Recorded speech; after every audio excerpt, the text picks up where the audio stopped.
আসসালামু আলাইকুম। কুকিং হাউজে সবাইকে স্বাগতম জানাচ্ছি।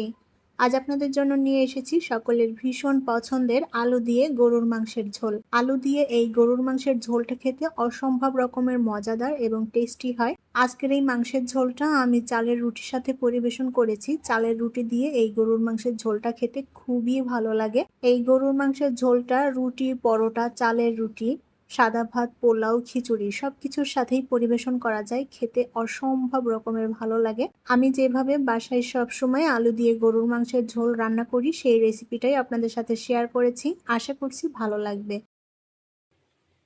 আমি এখানে 800 গ্রাম গরুর মাংস নিয়েছি। মাংসটা একটু ছোট ছোট টুকরো করে কেটে নিয়েছি। মাংসটা ভালোভাবে ধুয়ে আমি পানিটা একেবারে ঝরিয়ে নিয়েছি। আর এখানে হাড় চর্বি সহই মাংসটা নিয়েছি। মাংসতে আমি সরিষার তেল এবং রেগুলার রান্নার তেল দুইটা মিক্স করে রান্না করব। সরিষার তেল এখানে আমি 1.5 টেবিল চামচের মতো দিয়ে দিয়েছি। আর এখন দিয়ে দেব রেগুলার রান্নার তেল, এটাও আমি 1 টেবিল চামচের মতো দিয়ে দিলাম। এখানে আমি দুইটা মিডিয়াম সাইজের পেঁয়াজ মোটা করে কেটে নিয়েছি, পেঁয়াজ দুইটা দিয়ে দিলাম। দুইটা তেজপাতা নিয়েছি। পেঁয়াজটা হালকা একটু ভেজে নেব। আমি এখানে রেগুলার রান্নার তেল এবং সরিষার তেল দুইটা মিলিয়ে রান্না করছি, এতে করে খেতে ভালো লাগে। এখানে যে কোনো এক ধরনের তেল দিয়ে রান্না করে নেওয়া যায়। মাংস রান্নাতে সরিষার তেল দিলে ফ্লেভারটা বেশি ভালো আসে। পেঁয়াজটা খুব বেশি কড়া করে ভাজবো না, হালকা একটু ভেজে নেব যাতে কাঁচা গন্ধ চলে যায়।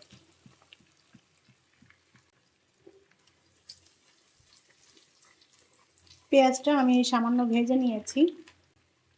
এখন এর মধ্যে দিয়ে দেব আদা বাটা আর রসুন বাটা। আমি এখানে 1.5 টেবিল চামচ পরিমাণ আদা বাটা আর 1 টেবিল চামচ পরিমাণ নিয়েছি রসুন বাটা। পেঁয়াজের সাথে আদা রসুন বাটাটাও একটু ভেজে নেব।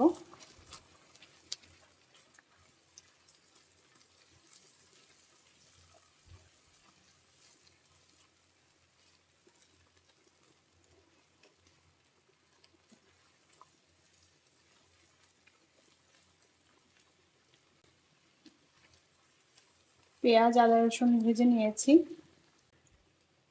এখন এর মধ্যে দিয়ে দেব ধনিয়া বাটা আর শুকনো মরিচ। আমি শুকনো মরিচটাও বেটে নিয়েছি আর এখানে কাঁচা ধনিয়াটা বেটে নিয়েছি। আর দিয়ে দেব জিরা বাটা। আমি এখানে জিরা বাটা নিয়েছি 1/2 টেবিল চামচ মতো, ধনিয়া বাটা নিয়েছি 1/2 টেবিল চামচ আর শুকনো মরিচ নিয়েছি 1 টেবিল চামচ। সব মশলাটাই আজকে বেটে রান্না করছি।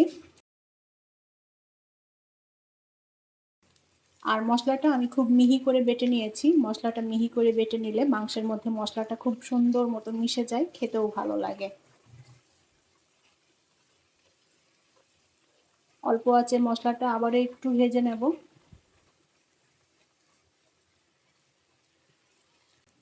লবণ দিয়ে দেব স্বাদ মতো। 1 চা চামচ মতো দিয়ে দেব হলুদ গুঁড়া। আর দিয়ে দেব গরম মশলা বাটা। আমি এখানে 1/2 চা চামচ মতো নিয়েছি বাটা মশলাটা। সমস্ত মশলা এখানে বেটে দিচ্ছি।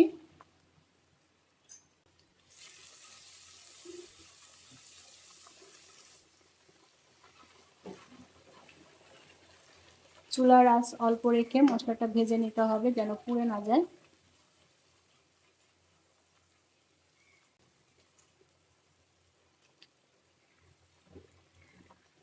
মশলাটা কষানোর জন্য কিছুটা পানি দিয়ে দেব। বাটা মশলা দিয়ে গরুর মাংস রান্নাটা খুবই টেস্টি হয় খেতে। যে কোনো মাংস যদি বাটা মশলা রান্না করা হয় সেই মাংসের স্বাদটাই কিন্তু দ্বিগুণ হয়ে যায়।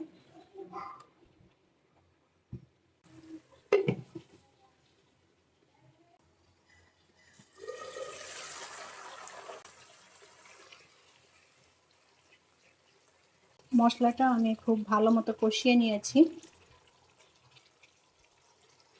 এখন এর মধ্যে গরুর মাংস দিয়ে দেব।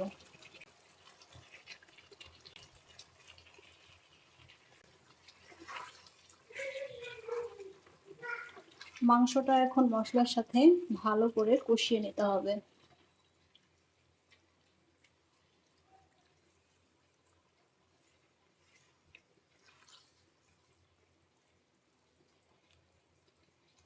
মশলার সাথে মাংসটা মিশিয়ে নিয়েছি। এবার ঢাকনা দিয়ে ঢেকে আমি 10 মিনিট রান্না করে নেব। চুলার আঁচ মিডিয়ামে রেখেছি। 10 মিনিট পর ঢাকনাটা তুলে নেব। মাংস থেকে অনেক পানি বের হয়েছে। আমি মাংসটা কষানোর জন্য আর পানি দেব না। এই যে পানিটা বের হয়েছে, এই পানিটা দিয়ে আমি মাংসটা ভালো মতো কষিয়ে নেব। আবারও ঢাকনা দিয়ে ঢেকে রান্না করে নেব। আর ঢাকনা দিয়ে ঢেকে নিলে গরুর মাংসটা তাড়াতাড়ি সেদ্ধ হয়ে যায়। অল্প আঁচে আমি আরও 10 মিনিট ঢাকনা দিয়ে ঢেকে মাংসটা রান্না করে নিয়েছি। এখন আর ঢাকনা দেব না, এখন মাংসটাকে আমি ভালো করে কষিয়ে নেব।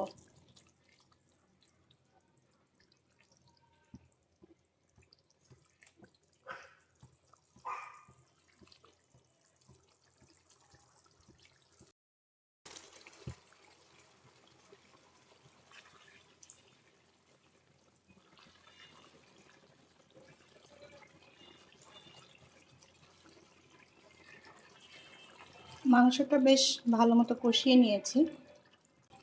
এখন এর মধ্যে আলু দিয়ে দেব।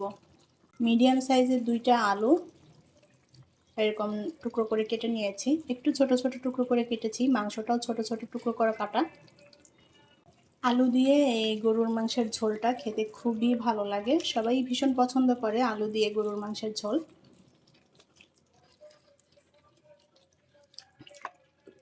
এখন মাংসের সাথে আলুটাও একটু কষিয়ে নেব, যাতে আলুর মধ্যেও মশলাটা মিশে যায়।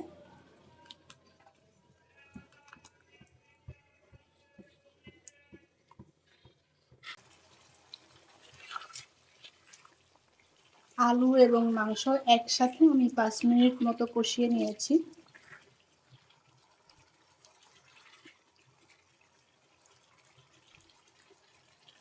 এখন মাংসে পানি দিয়ে দেব।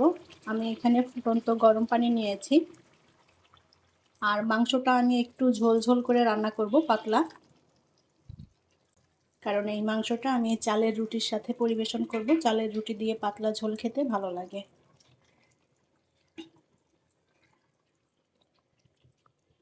মাংসে গরম পানিটা দিলে মাংসটা অনেক সফট হবে।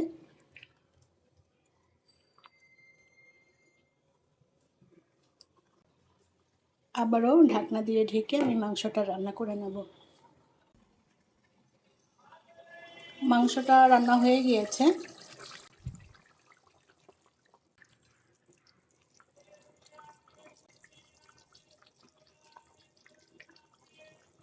মাংস আলু খুব সুন্দর মতো সেদ্ধ হয়ে গিয়েছে।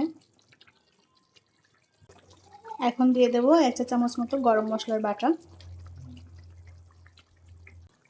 গরম মশলাটা ভালো করে মাংসের ঝোলের সাথে মিলিয়ে নেব।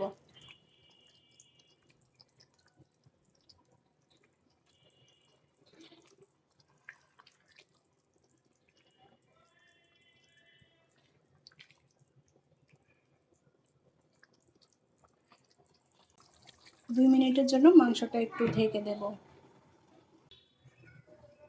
আমি চুলার জালটা বন্ধ করে দিয়েছি আর মাংস রান্নাটা পুরোপুরি হয়ে গিয়েছে।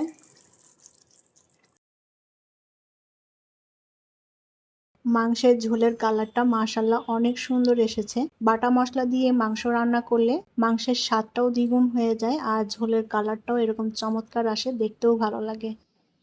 আলু দিয়ে এই গরুর মাংসের ঝোলটা সাদা ভাত, পোলাও, খিচুড়ি, রুটি, পরোটা, চালের রুটি সব কিছুর সাথে খেতে দারুণ টেস্টি এবং মজার।